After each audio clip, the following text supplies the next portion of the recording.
the market of auctioning off golf experiences for charity is the definition of fragmented, right? You have nonprofits everywhere doing it at galas and oyster roasts and local golf tournaments. And there might be a couple rounds of golf mixed in with jewelry and timeshares. It's just fragmented.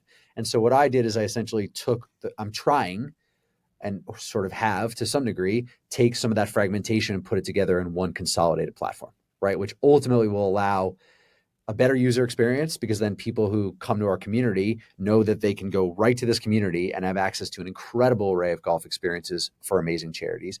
And we can maximize the nonprofits so they can raise as much money as possible. But again, nobody's really done this before. So to me, that's the exciting part about entrepreneurship, is you have no idea. You're just like, this sounds fun. I think there's something here. Let's go and see if it works. But no, 7.1, I pinch myself all the time. Like I could really stop this now and just be like, I'm good. Like I could tell my grandkids that, I raised a lot of money for charity and yeah, it's been great. Hey everyone, welcome back to the Private Club Radio Show, the industry source for news, trends, updates, and conversations, all in the world of private golf and country clubs. If you're new to the industry, welcome. If you're a seasoned veteran professional, welcome back. I'm your host, Denny Corby. In this episode, I'm chatting with Eric Sedransk, and he is the founder-owner over at Members for a Day. Member for a Day, which is all about creating once-in-a-lifetime golf experiences for charity. They've raised over $7 million to date, and really cool dude, really cool organization. So thought I would bring him onto the show. And before we bring him on, I just want to have a quick word from one of our show partners. It's 2024, and it's time to change the way you vet your new members. Some traditions are worth modifying. The new member process hasn't changed really in the past 150 years, relying almost solely on social relationships and casual interactions, but lacking in factual data. And this is where Kennis comes in, because the traditional application process tells you very little about someone's behaviors and character until now. Kennis has created an innovative and confidential, comprehensive applicant information gathering process that provides an unrivaled depth of information. The world of member vetting has evolved to a new standard, and Kennis is your turnkey solution to meet this new industry best practice. You can rely on Kennis to provide the facts that you need to make fully educated member decisions, because what you don't know can hurt your club and your members. To learn a little bit more or to set up a call, head on over to membervetting.com, fill out the form. You're going to have a chat with Paul Dank. It's going to be good. He's a great guy. Also, be sure to check out our episodes of Member Vetting here on Private Club. And with that, let's welcome to Private Club Radio, Eric Sedransk. This has been fun learning about Member for a Day for people who might not know, what is Member for a Day? Yeah, so at Member for a Day, we auction off once-in-a-lifetime golf experiences for charity. Define once in a lifetime. So we've done 91 of the top 100 courses in the country. We've done rounds of golf with the likes of Ken Griffey Jr., Bill Murray, Canelo, Rob Riggle, a member of the Backstreet Boys. Stop it. Yeah. Brian Littrell himself donated a round of golf. So we're a classic two-sided marketplace. So on one side, we have nonprofits who are looking to fundraise. On the other side, we have an incredible group of wealthy golfers around the country, which has grown to about 40,000 at this point, who are looking for really unique experiences, all the while supporting charities. And so we are essentially the marketplace, the great connector, where we connect the two and ultimately raise as much money for charity as possible. It's 2024, and it's time to change the way you vet your new members. Some traditions are worth modifying. The new member process hasn't changed really in the past 150 years, relying almost solely on social relationships and casual interactions, but lacking in factual data. And this is where Kennis comes in, because the traditional application process tells you very little about someone's behaviors and character until now. Kennis has created an innovative and confidential, comprehensive applicant information gathering process that provides an unrivaled depth of information. The world of member vetting has evolved to a new standard, and Kennis is your turnkey solution to meet this new industry best practice. You can rely on Kennis to provide the facts that you need to make fully educated member decisions, because what you don't know can hurt your club and your members. To learn a little bit more or to set up a call, head on over to membervetting.com, fill out the form. You're going to have a chat with Paul Dank. It's going to be good. He's a great guy. Also, be sure to check out our episodes of Member Vetting here on Private Club Radio. How long have you been involved in the golf world, and where did this all stem from? Because like I know when this first came across, I was like, what in the world? So like what got you to pull the trigger on this? I was the guy so I graduated from business school in 2014, and I cold called every single golf agent in the world and said, you should hire me for free because I'll work really hard. I'll prove myself. Basically didn't get a call back from a single one. So I said, okay, that's fine. But so I always wanted to work in golf. And so slow and steady, I ended up going to work in tech in New York. But sort of always in the background, I was trying to do as much as I could in golf. So I started doing some freelance writing. I started doing some photography, drone videos, honestly, anything I could do to just be around the game. And then, there was this sort of spark that I got laid off from COVID in the beginning of 2020, and I felt this burning desire to help others, most importantly, the frontline workers that were essentially saving us from a global pandemic, and wanted to launch a charity golf auction to feed them. And that's sort of the genesis of how it all came to be. Did you expect it to get, because you've raised over like $7 million in 4 years or something silly? 3.5 years. Yeah. How so did you expect it to get so how much did you do the first year? Did you expect did you expect this growth obviously in your head you probably did, but did you expect it this quick? No.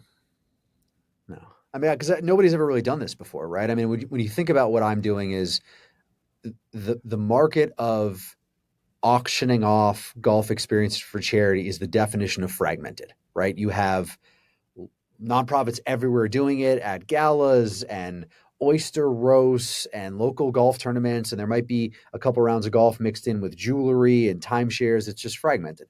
And so what I did is I essentially I'm trying and sort of have to some degree, take some of that fragmentation and put it together in one consolidated platform, right? Which ultimately will allow a better user experience, because then people who come to our community know that they can go right to this community and have access to an incredible array of golf experiences for amazing charities. And we can maximize the nonprofits so they can raise as much money as possible. But again, nobody's really done this before. So to me, that's the exciting part about entrepreneurship, is you have no idea. You're just like, this sounds fun. I think there's something here. Let's go and see if it works. But no, 7.1, I pinch myself all the time. I could stop this now and just be like, I'm good. I could tell my grandkids that, I raised a lot of money for charity, and yeah, it's been great. I love the motto. So good. Play golf, change the world. That's it's so clean. What have been some of the meaningful changes that you've been able to make? So what have you been able to accomplish with all of this? Yeah, I think obviously we work with hundreds of nonprofits, so it's hard to pull out individual stories. Certainly one that always comes to mind is the First Tee of Savannah. They're one of the first groups we ever worked with.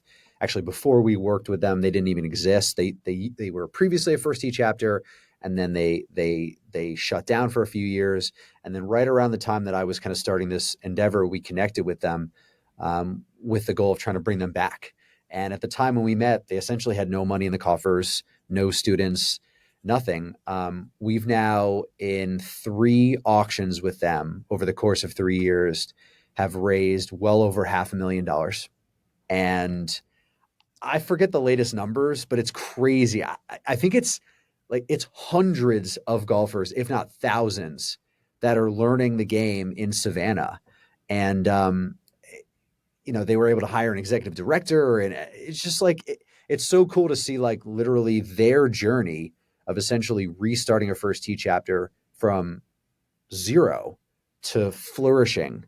And I think they would be the first to tell you that the partnership with us has really been instrumental in that. It's basically funded, 90% of their endeavors. What's it like working in trying to get some of these celebrities and personalities? Who was like your first one? Do you remember who was like the first personality like you got? It might have been Ken Griffey Jr. actually. Oh Yeah. snap! Yeah. I think what I've learned about celebrities, pro athletes, is the easiest way to get their attention is to do something that benefits the charities that they care about. And so it's a very different ask, right? I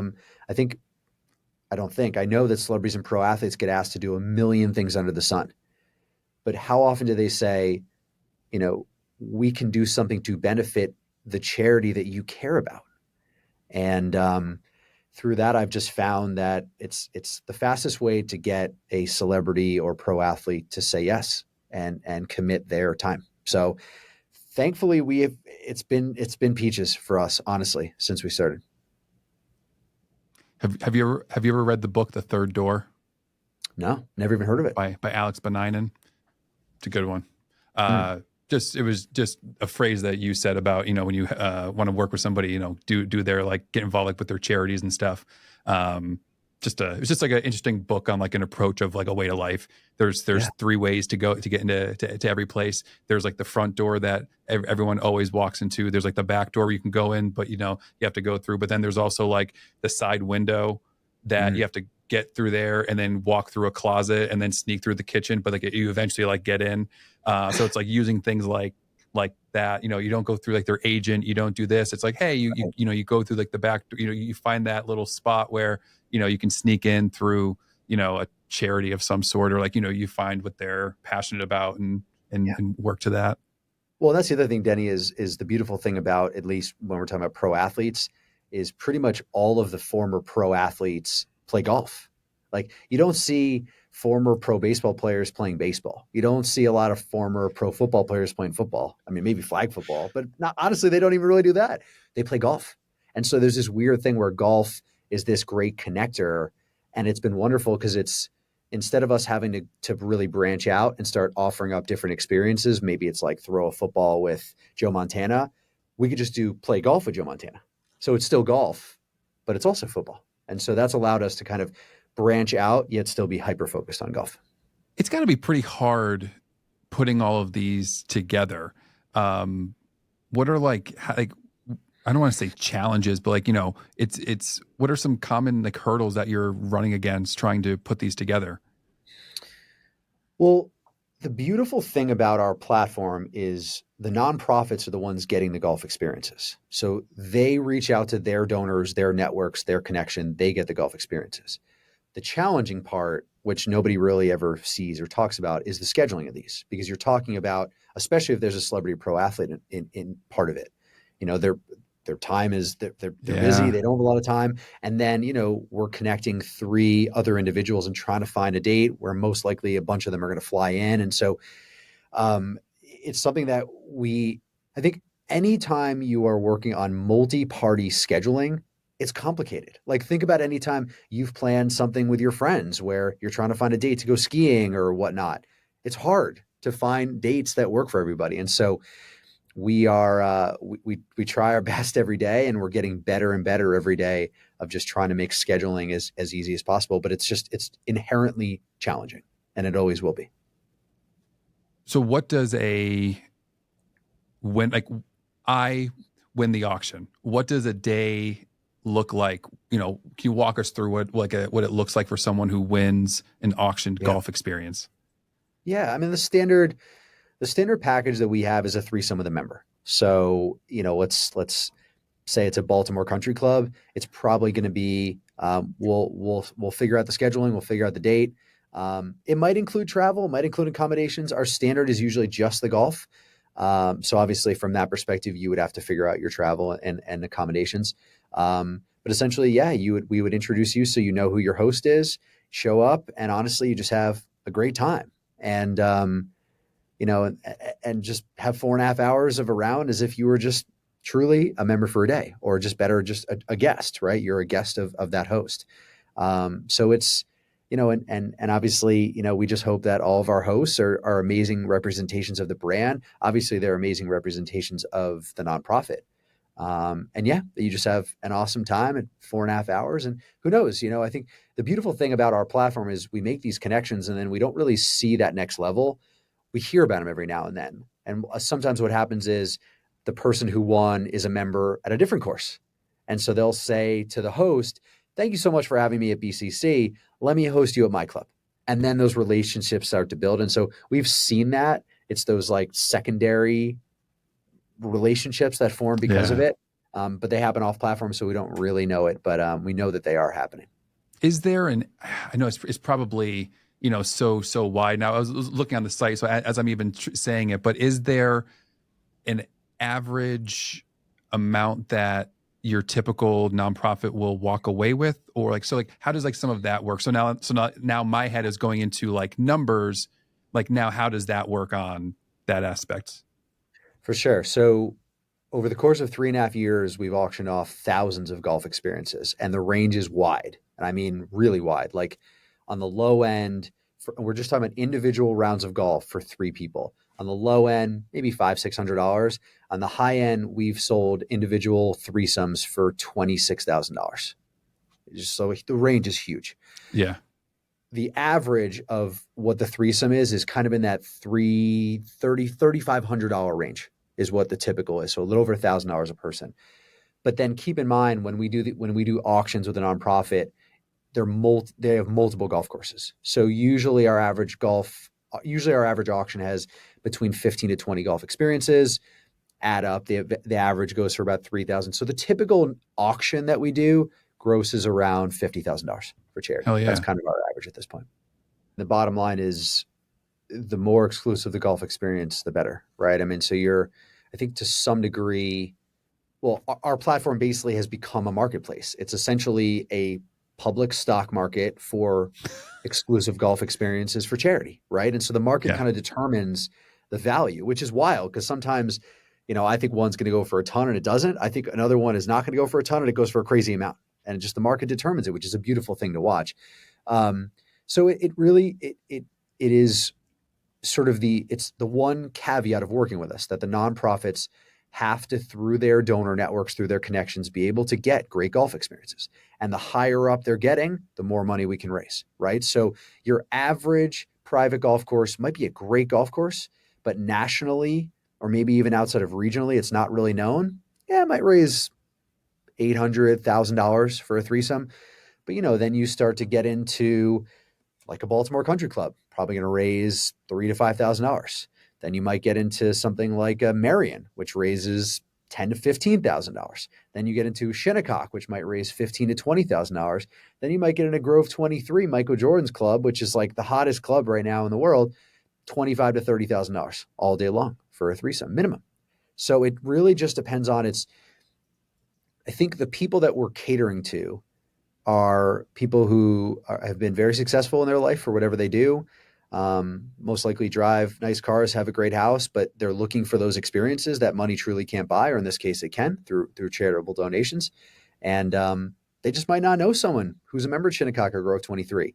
And oh, by the way, they can donate a lot of money to an amazing charity and play a round that they'll remember for their life with friends, their clients, their son, etc. So obviously checks off a lot of boxes there. Concert Golf Partners is changing the game one club at a time.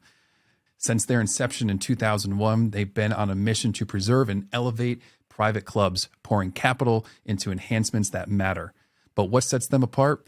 These aren't your run-of-the-mill operators. They are a dedicated team with a passion for enhancing the private club experience, both on and off the green. It's their commitment to maintaining the club's unique identity while executing strategic improvements that boost the overall experience and financial health. With Concert Golf Partners, your club gains access to a network of enhanced properties, reciprocal play privileges, and a future free from the burden of debt and outdated facilities. They're not just building better clubs, they're crafting lasting legacies for members and communities alike. If you'd like to learn more about Concert Golf Partners or recapitalization or learning how your members will have no more assessments, head on over to concertgolfpartners.com, set up a confidential call with Peter Danula, and that's it.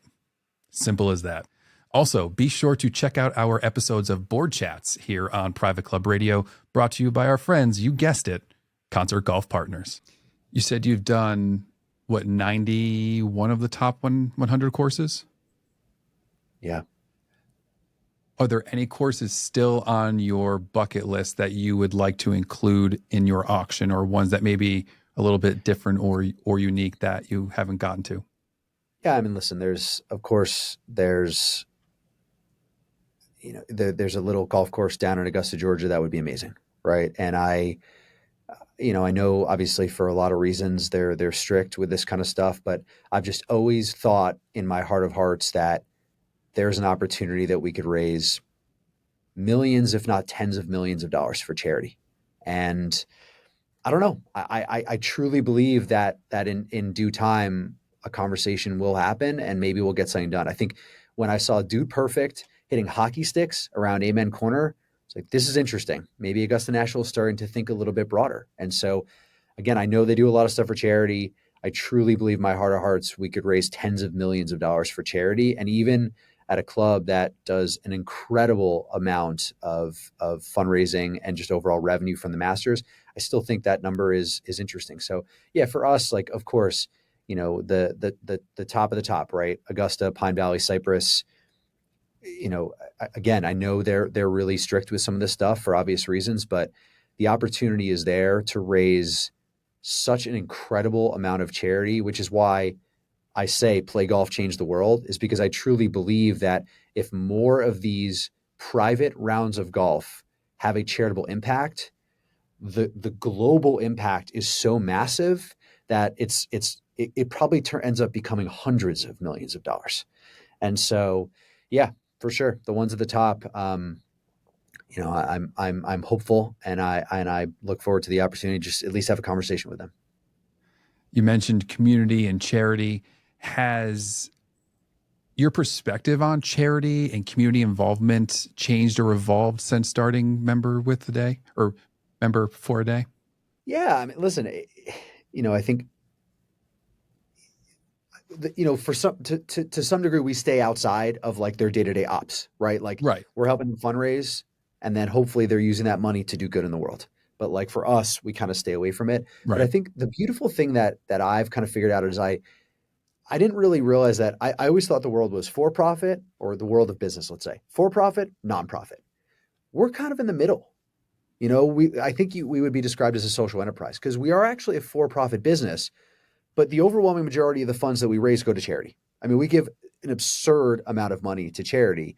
We're not doing this just to maximize how much money we make. Trust me, we could be way more selfish and capitalistic if we wanted to. So we're kind of in this middle point. And my first job at a school was I was on the trading floor of Bear Stearns. I worked on Wall Street, like the most for-profit you could possibly do. And I didn't realize that, and I always knew that I wasn't cut out for that. I just wasn't. And so I always wanted to swing over to that nonprofit side, but I thought that my drive, I don't know, I just wasn't sure if it would be a cultural fit for me. And so when I realized there was this area in the middle where you can run it like a for-profit business, but with this massive social impact, it's the best. It's like I wake up every morning excited for this because, yes, again, we are running like a for-profit business, but we're running it for something much larger than just making money. And so that's been the most interesting thing to me, is there's that middle ground between for-profit and nonprofit. I like it. Now, if you can have your own fantasy foursome, your own auction that you won, who would be your three, and where would you play? And the people could be dead or alive. Yeah. So your dream, your dream four, and what course? Oh man, I think I'm going. My father's obviously the first pick. Just quick side note: I lost my father to ALS 3.5 years ago, and everything I've done with Member for a Day is in his honor. So he's an automatic because he just wouldn't believe everything that's happening with this platform. So automatic first pick is my father. And then I don't know. He was a big basketball guy. So let's throw in Wilt Chamberlain, because he was a big Will Chamberlain guy. Okay. And then I don't know, I'll throw in Steph Curry, so we'll have a little modern and past, and just I feel like just watching the two of them interact would be incredible. And let's do it at National Golf Links out in the Hamptons, and then maybe if we're lucky and everyone's vibing and we have some connections, we can 36 at a Shinnecock in the afternoon. And then maybe you guys hang out the next day also. Hey, Will Chamberlain's got some great stories of partying, so I'm sure we'd have a great night. And one thing before we go, if you could achieve one thing for Member for a Day that you haven't yet, what would it be? I think that, listen, we raised $2.3 million for charity last year, and it's an incredible number. But you kind of asked me this before, is like, would you imagine that it ever got to this size? And I wouldn't. But once you get to this size, your aspirations become much larger, right? And so I know that we're really just scratching the surface here. And I truly believe that this platform can ultimately raise hundreds of millions of dollars for charity. So we are looking to substantially grow our community, substantially grow the amount of clubs we work with, substantially grow the amount of nonprofits we work with, so that we can really be a powerful force of good in the world through the game of golf. Eric, thank you so much for being on. Where can people find out more about you and Member for a Day? Yeah, so best way is to sign up for our email list. You just go to memberforaday.com. Also, we are very active on social media, especially Instagram. So definitely follow us on Instagram. Continue what you're doing, sir. It's the more I was looking, doing some tremendous stuff. So thanks for doing great things for the world and being a good human. Danny. Thank you for having me on. I really enjoyed the chat. Anytime. Hope you all enjoyed that episode. If you'd like to learn more about Eric and Member for a Day, head on over to memberforaday.com. If you're enjoying the content, please like, share, subscribe. You can sign up for our newsletter. We send out all brand new episodes and some unique content over there, delivered straight to your inbox. And on that note, catch y'all on the flippity flip.